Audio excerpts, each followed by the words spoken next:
Project Brotherhood is a health clinic focused on using community outreach and preventative education to meet the needs and improve the health of African American men on the south side of Chicago. Let's listen to the life experience of one of the members of Project Brotherhood.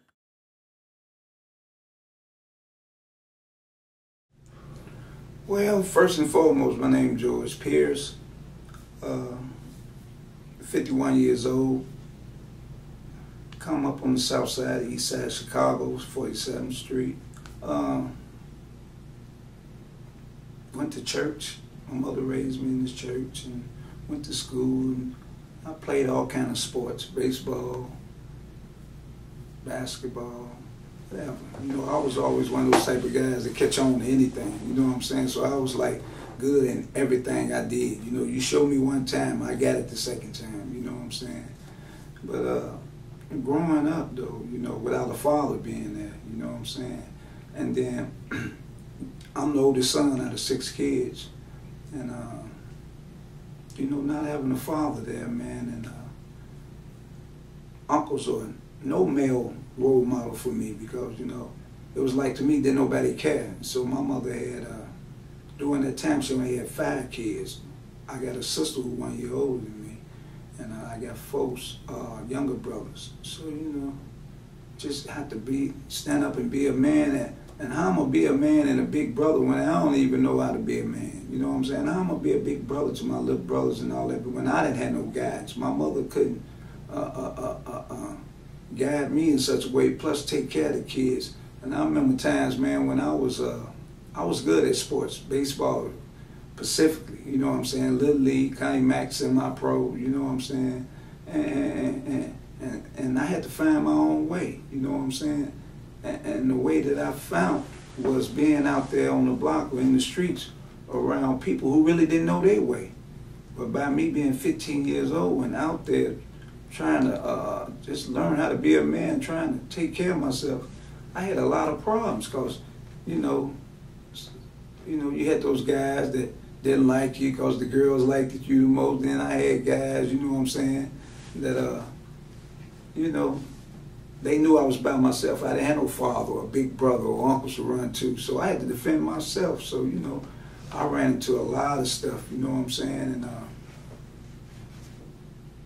coming up in an abusive family, not so much my mother, but, you know, my grandmother and my mother's brothers and my mother's sisters, you know, and it was always, and I was rebellious.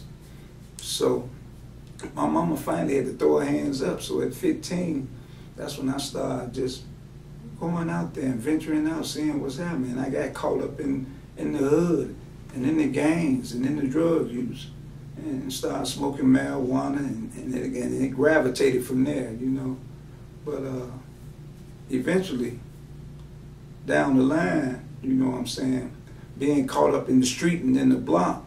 And I had to remember though, I was from the block, but my mind wasn't just stuck on the block, because my mom also let me travel.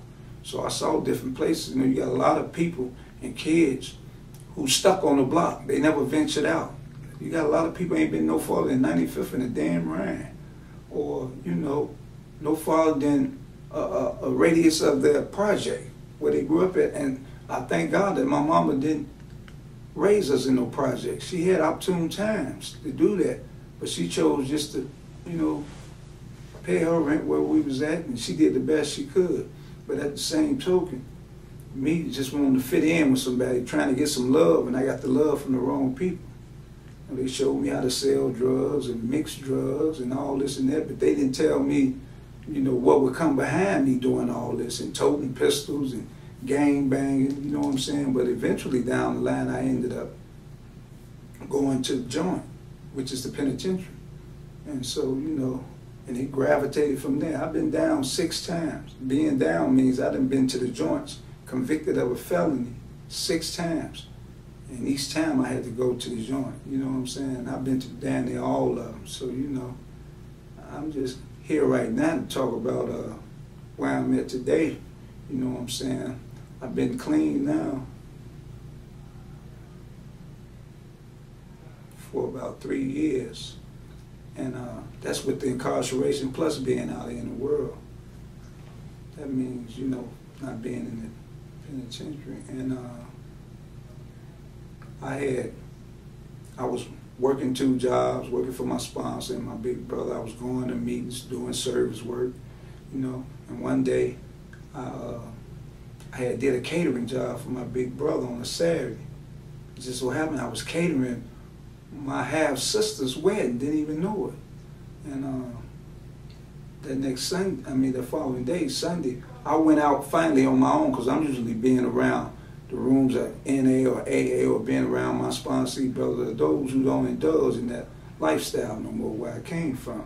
At the same time, I went off, ventured off on my own, went to the show and whatnot, and ran into this female, you know what I'm saying, and we got to kicking it after the show, and she started smoking marijuana, and I picked it up too and started smoking, drunk me a beer. And safe to say, I ain't did this stuff here, weed and drinking beer, because I'm not a drinker no way, since the 70s. And so my drugs of choice for me getting locked up. Now the reason I got locked up and went to the joint so many times because of my drug use. And my drug of choice, and this was for 28 years straight, was heroin and cocaine. You know what I'm saying? And every time I pick those drugs up, that's what I get. Going to the joint, city jail, handcuffs, other people telling me what to do. You know what I'm saying? Because I didn't want to conduct my own life. You know what I'm saying? So, you know, a soft, easy way for me. You know what I'm saying? And I always had an excuse to go back, or excuse to go back and use, because I didn't want to deal with the world and responsibilities.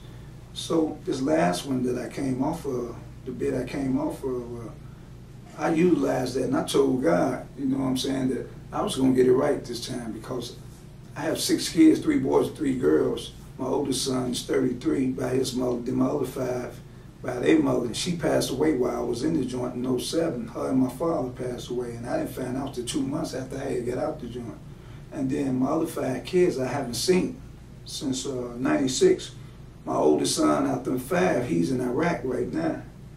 And I just found out yesterday that my oldest daughter, which is in college and all that, just had a baby. So now I got another grandbaby, you know what I'm saying? And just not being there for them, man.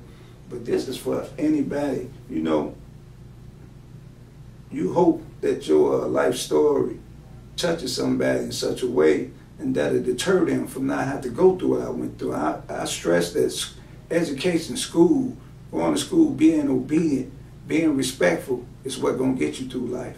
And if you got people out there, especially the young kids, and they got people out there, you know, that's saying that because they getting A's and B's that they chumps or lames or nerds, whatever, then be a chump or a lame or nerd.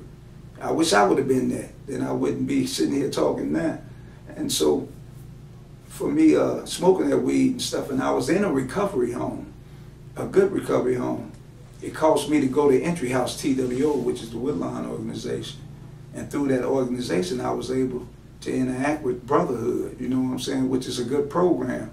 Learned a lot from these guys here. They're always trying to help you. They giving you information on a daily basis. And, you know, just the camaraderie of being around these brothers, man, showing you things that you had forgot. My education came through the joints, you know what I'm saying? So that's why I have to stress all the time, and that's why I'm so into kids right now, because I want to be able to grow or be there for my kids. But I try to instill in other young men and other young women, you know, the facts of life. That true fact is education is the key. Ain't nothing on the streets. The same man gonna get the same thing, and if don't nothing change, don't nothing change. So, you know, just the fact that places like this, organizations like the Brotherhood, you know what I'm saying, they so from the heart with what they do. They dedicated to what they do. And so, you know, I suggest anybody that's going through or been through what I've been through, man, to try to get with, you know, organizations like this, people who trying to help you, you know,